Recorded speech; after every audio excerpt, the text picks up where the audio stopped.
지난 2025년 4월 21일에 세상을 뜬 로마 가톨릭 교황 프란치스코가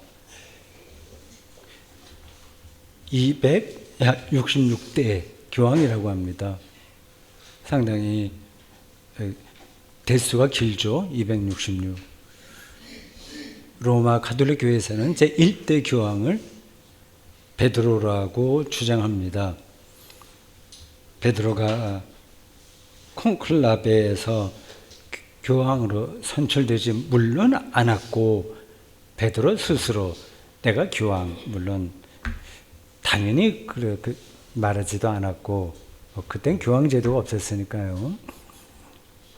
그 당시 세계 그리스도교, 그래봐야 일부 지중해 연안에 있던 교회인데 자기가 대표자라고 생각하지도 않았습니다.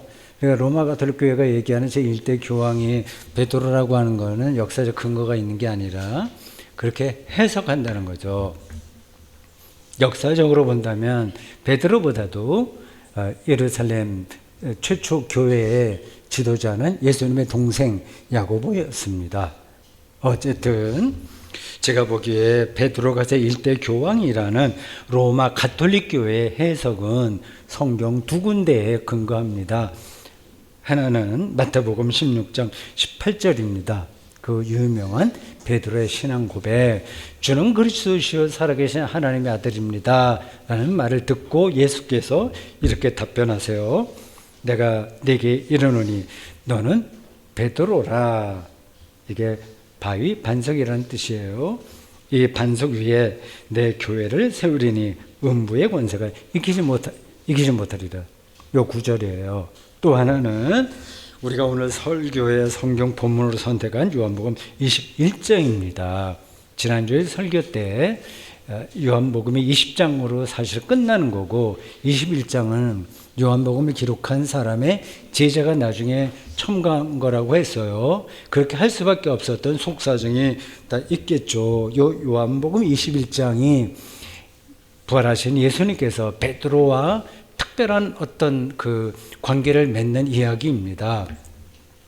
이 베드로가 몇몇 제자들과 같이 디베라 호수에서 고기를 잡고 있었어요. 그때 부활의 예수께서 찾아가서 고기 잡는 이야기도 좀 하고, 그 다음에 오늘 설교 본문에 나오는 그 두 번째 단락 이야기가 이어집니다. 요한의 아들 시몬아, 네가 이 사람들보다 나를 더 사랑하느냐.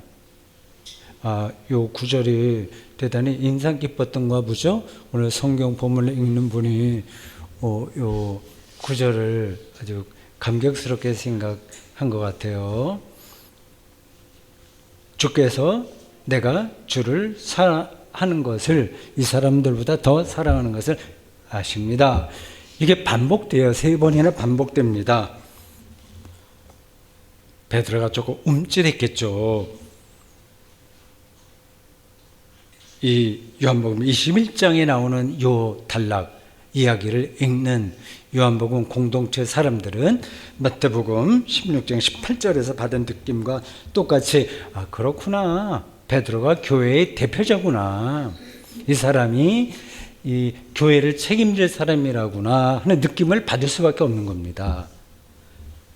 그런데 본문은 책임과 권한 부여로 끝나지 않고요, 베드로가 고난을 받을 거라는 이야기가 나와요. 18절이 이어집니다. 세 번역으로 다시 읽어보겠습니다. 내가 진정으로 네게 말한다. 네가 젊어서는 스스로 띠를 띠고 네가 가고 싶은 곳을 다녔으나 네가 늙어서는 남들이 네 팔을 벌릴 것이고 너를 묶어서 네가 바라지 않는 곳으로 너를 끌고 갈 것이다. 요즘 교황, 지금 이제 콘클라베가 열리고 있겠죠. 그게 결정이 되면 흰 연기가 난다고 합니다. 아직 시작을 했나요? 지금 진행 중인 것 같아요. 교황이 되는 건 좀 신나는 일이죠. 어쨌든 주목을 받고 많은 그리스도인들, 가톨릭 신자들을 대표하고 또 돌보는 일이니까요. 근데 고난이 기다리고 있다고 하는 말은 좀 두려운 거예요. 명예와 어떤 자부심만 있는 게 아니라 거기에 고난이 따른다는 거 아닙니까? 실제로 베드로는 로마 제국의 황제 네로가 60년대에 로마 대화재 사건을 그리스도인들에게 책임 돌린 다음 벌어진 그 박해 시절에 순교 당했다고 알려져 있습니다.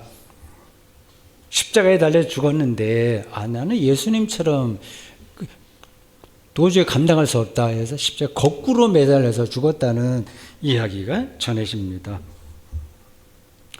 그리스도교 신앙과 고난은 뗄려야 뗄 수 없는 관계예요. 예수께서 십자가에 처형당했다는 명백한 사실이 이를 말하고요. 예수님께서 지도자들에게 반복해서 각자 십자가를 지고 뭘 버리고 그리고 나를 따르라고 말씀하신 데서도 알 수 있습니다. 나는 예수를 본받아 살고 싶어 이렇게 말하는 분들이 있잖아요. 이게 자신의 한 말이 무슨 뜻인지를 알면 아마 그 말을 취소할 겁니다. 예수님은 결혼하지 않았고요. 재산도 없었고요. 지도자 급에 오르지도 않았고요. 당시 종교 지도자들에게 인정받지도 않았고요. 요즘처럼 좀 약간 여유가 있으면 해외여행 다니잖아요.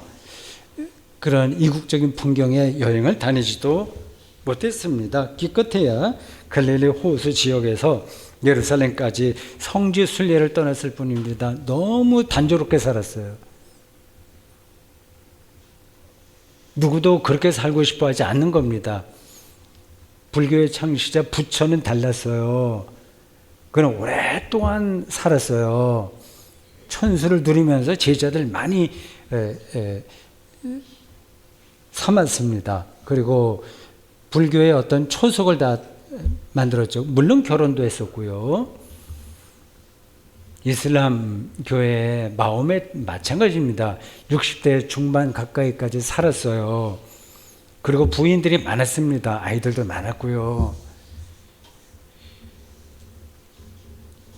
예수님의 운명은 아주 단조롭고 짧았습니다. 그래서 모두가 피하고 싶은 것이었습니다. 여러분이나 여러분의 자녀가 예수처럼 살고 싶다, 그의 운명대로 살고 싶다고 하면 누가 받아들이겠어요?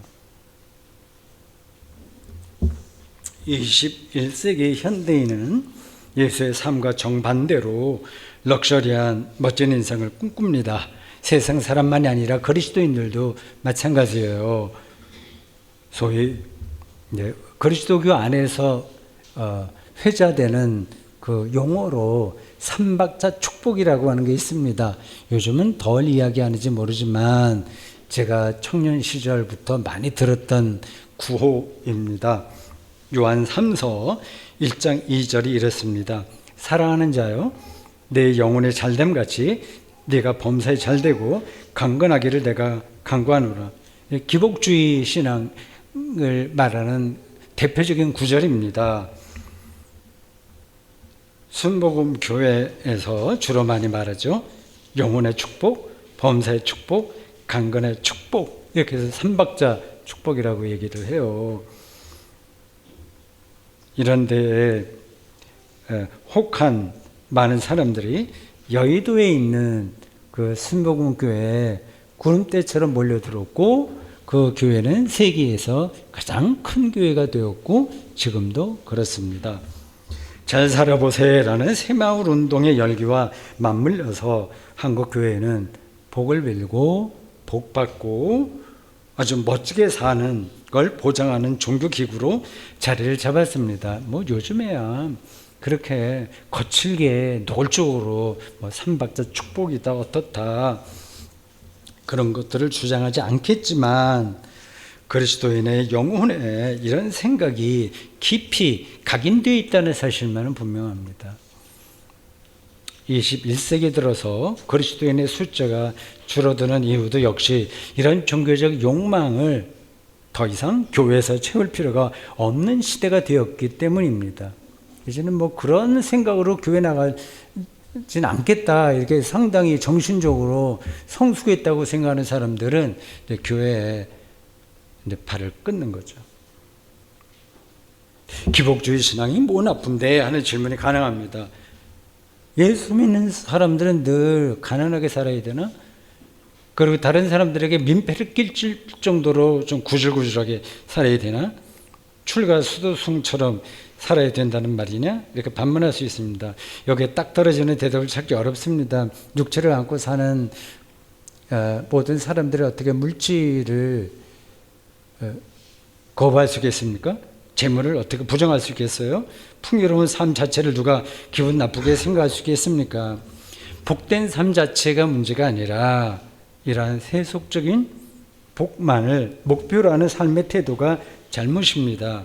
그런 삶의 태도를, 이러한 태도는 알게 모르게 본인은 아니라고 그럴지 모르지만 우리의 영혼을 병들게 합니다.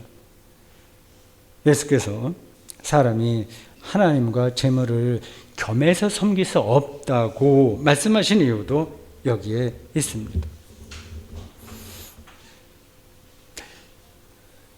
교회에서 얘기하는 기복주의와 이 세상의 자본주의는 맥을 같이 합니다. 양쪽 모두 기본적으로 물질주의예요. 오늘날 아무도 자본주의 체제를 부정하지 않습니다. 우리나라가 이렇게 경제적으로 어느 정도 올라서게 된 이유도 이 자본주의를 받아들인 데 있습니다. 사회주의를 선택한 북한은 여전히 세계에서 가장 가난한 나라로 남아 있습니다. 우리의 문제는 돈과 물질 중심적 사고 방식이 도를 넘었다는 데 있습니다. 다른 게 들어올 여유가 전혀 없이 일방적으로 흐르고 있습니다. 머리 좋은 청소년들이 선택하는 직업은 대부분 연봉 높은 직업입니다. 대한민국의 미래를 생각해 볼 때 안타까운 일입니다. 자본주의 작동 원리는 무한 경쟁을 통한 무한 성장이에요. 무한 성장은 지구에서 아예 불가능한 일입니다. 그리고 그러한 무한 성장과 무한 경쟁을 근거로 하기에 빈부격차는 날이 갈수록 더 심해집니다. 그런 증상이 오늘날 지구적 차원에서 광범위하게 나타나고 있습니다. 독일 본대학교의 철학 교수인 마르쿠스 가브리엘이 왜 현대사회의 시간은 거꾸로 흐르는가라는 책에서 과학기술과 세계 경제 문제를 기업가들에게만 맡겨두지 말고 윤리학자들을 참여시켜야 된다고 외칩니다. 지금 삼성, 현대, LG 등등 그런 대형 기업이 윤리학자들을 참여시켜서 자신들의 기업에 나갈 방향을 찾고 있나요? 전혀 그렇지 않습니다.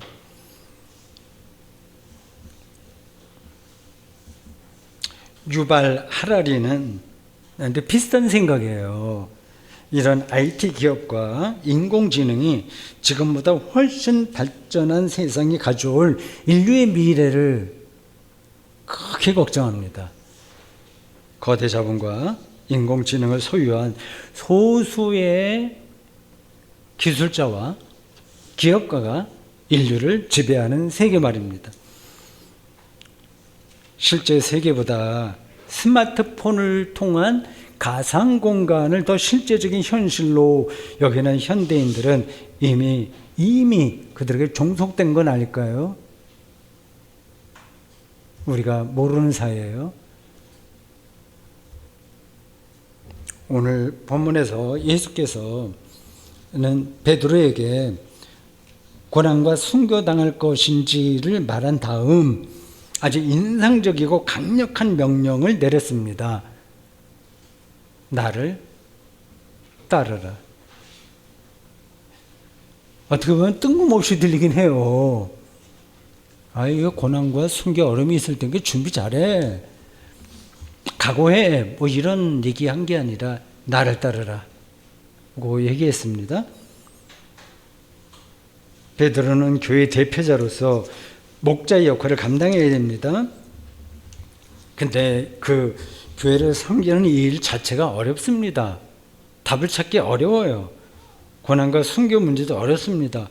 교회를 어떻게 섬겨야 하는지에 대해서 사람들의 생각이 다 다르잖아요.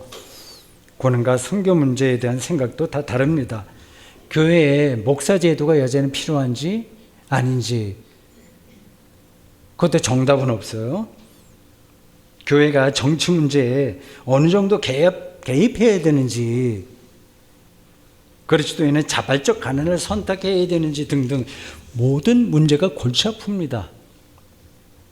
베드로가 활동하던 60년대까지 그리고 이 요한복음을 기록한 그 90년대 그 당시 교회에도 복잡한 문제들이 많았습니다.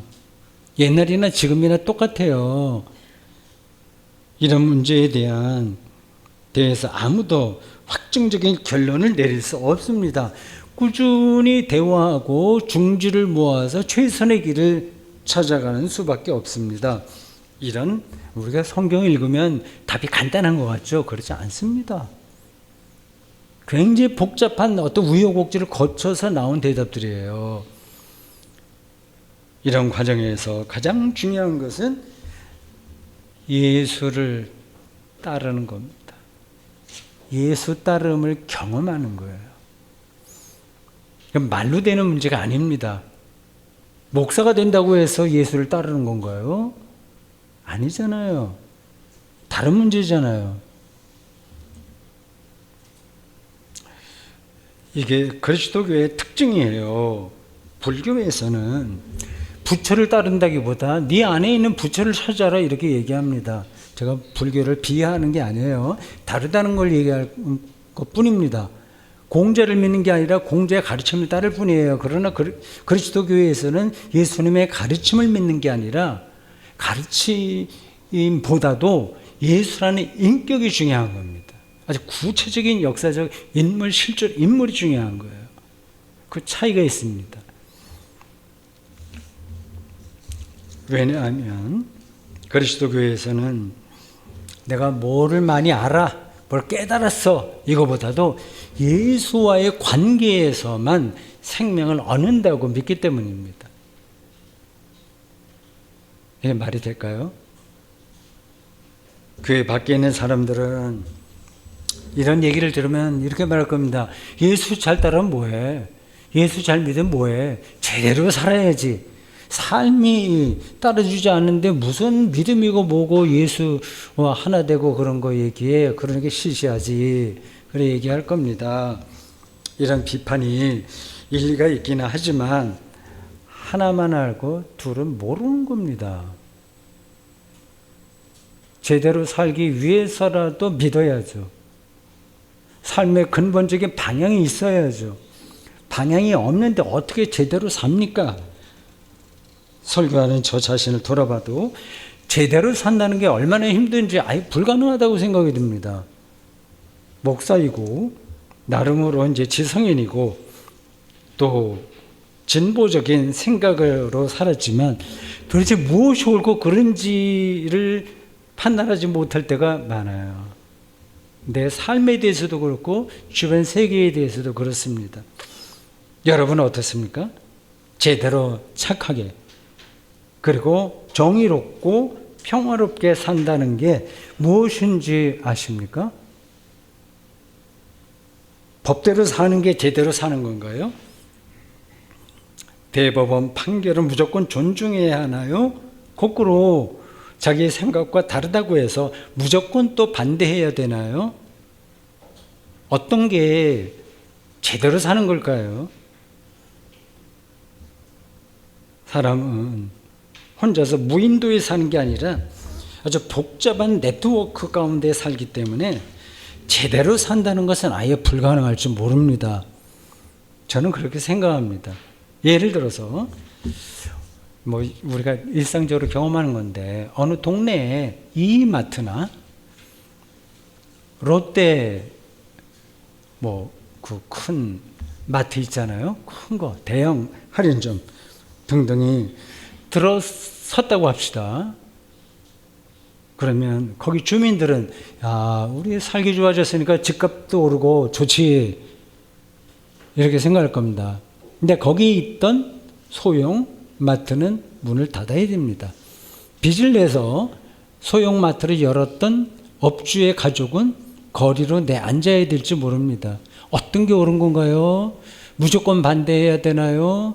아니면 뭐 이 세상에 어쩔 수 없으니까 소형마트 그건 네 살 길을 네가 각자 도생 알아서 해라 이렇게 하는 게 옳을까요?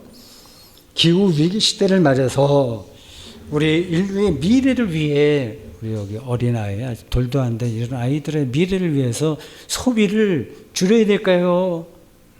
아니면 내수진자 경제가 잘 돌아가게 하기 위해서 소비를 진작해야 될까요? 정답을 아세요? 삶 자체가 이렇게 늘 어렵습니다.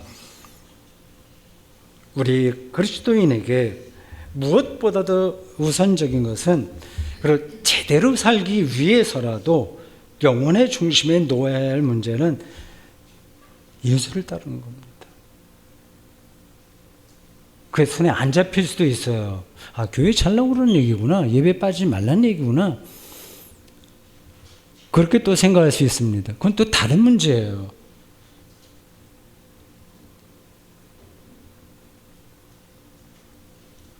예수를 따르는 일, 이게 중요해서 오늘 본문 그 앞부분에서 이 베드로에게 예수께서 이렇게 3번이나 반복해서 묻지 않았습니까? 네가 나를 사랑하느냐? 다른 사람보다 더 사랑하느냐? 다른 것들보다 나를 더 사랑하느냐? 예수와의 관계가 핵심이라는 겁니다.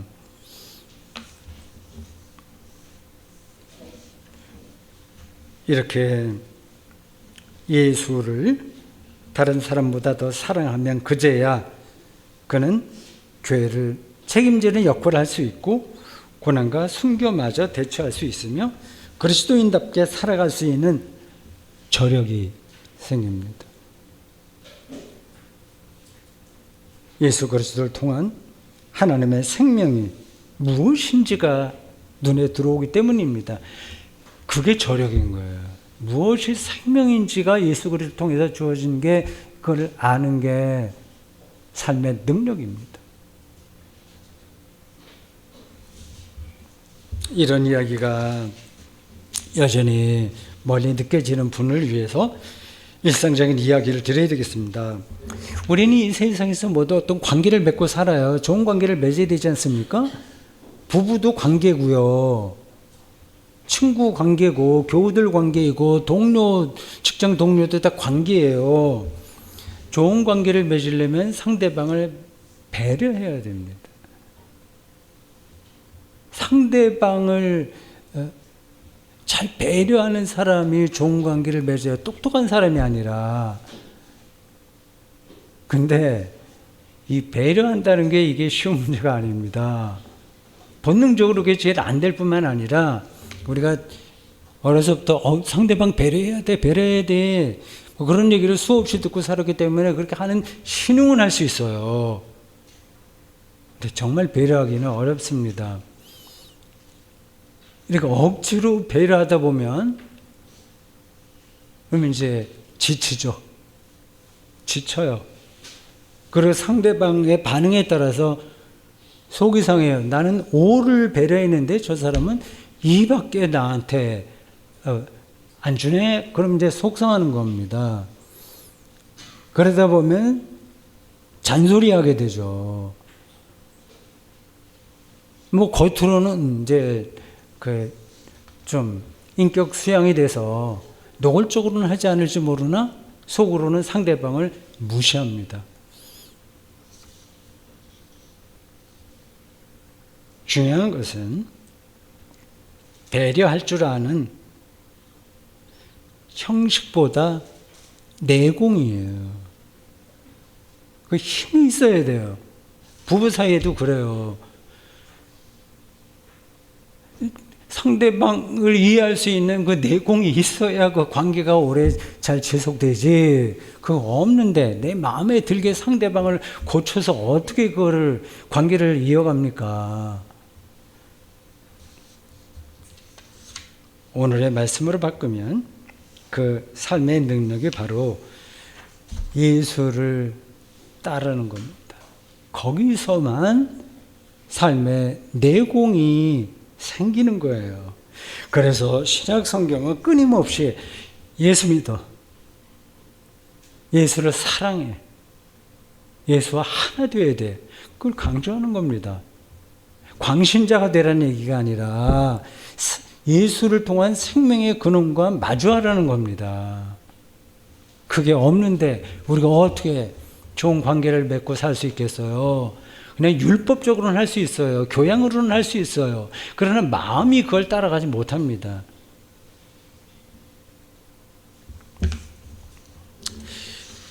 이 세상에 바쁜 일들의 태산인데 어떻게 예수 제자라는 문제를 생각하면서 사는 게 가능하나? 질문이 가능합니다. 비유적으로 이렇게 예를 들어야 되겠어요. 비유예요. 테니스를 배운 사람이 있다고 합시다. 예수 제자 되는 게 왜 중요한지를 여러분이 알고 있겠지만 그래도 오늘 설교 흐름에서 하나만 짚으려고 하는 겁니다. 테니스 배우려고 하는 사람은요, 유튜브로 그 영상을 본다고 해서 되는 게 아닙니다. 그리고 테니스 교본을 10번 읽는다고 해서 그게 되는 게 아니에요. 손아귀에 힘을 빼고, 손목에도 힘을 빼고, 팔에서도 힘을 빼야 돼요. 몸 전체가 힘이 빠진 상태에서 공을 적절한 그 시간에 맞춰서 움직일 수 있는 힘은 교본으로 되는 게 아니라 테니스를 잘하는 코치에게서 직접 배워야 되는 겁니다. 예수님은 우리 그리스도교 전통에서 이 테니스 역사에 가장 뛰어났던 페더러, 조코비치, 나달처럼 하나님 경험의 최고수이기 때문에 우리가 하나님 경험을 제대로 하려면 예수와 하나가 되어야 된다. 그렇게 생각하는 거죠. 저는 좀 옳다고 생각합니다. 똑똑하고 많은 걸 아는 게 중요한 게 아니라 예수라는 인격체와의 구체적인 만남인 거예요.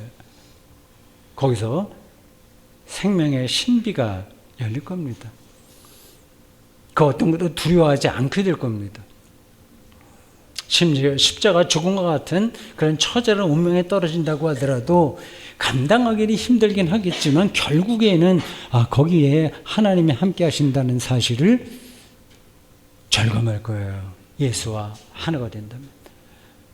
사랑하는 성도 여러분, 세상살이가 복잡하고 골치 아프죠. 또 지루할 때도 있죠. 모든 문제를 한꺼번에 해결할 수는 없습니다. 그래서 사람들이 방황하거나 돈이나 온갖 향락에 치우칩니다. 모든 문제에 답을 찾은 것처럼 떠벌리는 사람도 있는데 그런 주장에 솔깃해하지 마십시오. 대개는 사입이에요. 베드로에게 명령하신 예수님의 말씀만이 혼란한 여러분의 인생살이에서 주어진 궁극적인 대답입니다. 나를 따르라.